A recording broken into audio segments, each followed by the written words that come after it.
విశాఖపట్నంలో వైశాఖేశ్వర దేవస్థానానికి ఎవరో గోవునిస్తే ఆ గోవు గడ్డి తినడం మానేసి అదే పనిగా బాధపడుతుంటే ఏమైందని పశువైద్యుల్ని తీసుకొస్తే దాని కడుపులోకి కన్నం పెట్టి చూస్తే ఇక అది బ్రతకదండి, అన్ని కవర్లు తీయడం వీల్లేదన్నారు. అవి జీర్ణం అవక దాని కడుపు అంతా ప్లాస్టిక్ కవర్లతో నిండిపోయింది. ఎందుచేత? పాపం దానికి చెయ్యి లేదు, అది మూట విప్పి తినలేదు. మల్లె పువ్వులు తెచ్చినా ప్లాస్టిక్ కవరే, మామిడి పండు తెచ్చినా ప్లాస్టిక్ కవరే, కాయగూర తెచ్చినా ప్లాస్టిక్ కవరే, ఆఖరికి ఇంట్లో ఉన్న తుక్కు పారబోసినా ప్లాస్టిక్ కవరే.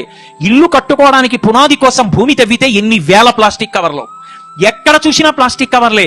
ఆవులు తింటున్నాయి, కుక్కలు తింటున్నాయి, పక్షులు తింటున్నాయి, ఎవరికి చెప్పుకుంటాయి వాటి బాధ? మనం పోషించకపోవడం మాట దేవుడెరుగు. ఎన్ని ప్రాణులో గిల గిల గిల గిల తన్నుకు చచ్చిపోతున్నాయి.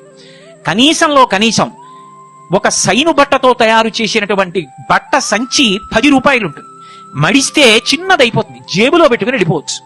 ఓ చిన్న సంచి పట్టుకెళ్లి కావలసిన వస్తువులను అందులో తీసుకురావడానికి కూడా ప్రభుత్వం పరిశీలించి ప్లాస్టిక్ కవర్ పట్టుకెళ్లిన వాడి మీద అపరాధ రుసుము వేస్తే తప్ప మారరు అన్న స్థితి వస్తే దేశం ఎప్పటికి బాగుపడుతుంది?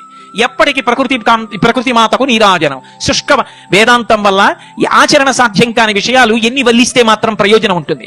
ఒక్క కుటుంబంలో ఒక్క వ్యక్తి నేను ప్లాస్టిక్ కవరిక నా జీవితంలో ముట్టను అని చేతి సంచి పట్టుకెళ్లడం. పూర్వం ఇంట్లో చేతి సంచి తీసుకొచ్చి పెట్టేవారు. నాన్నగారు దుకాణానికి బయలుదేరితే కొడుకు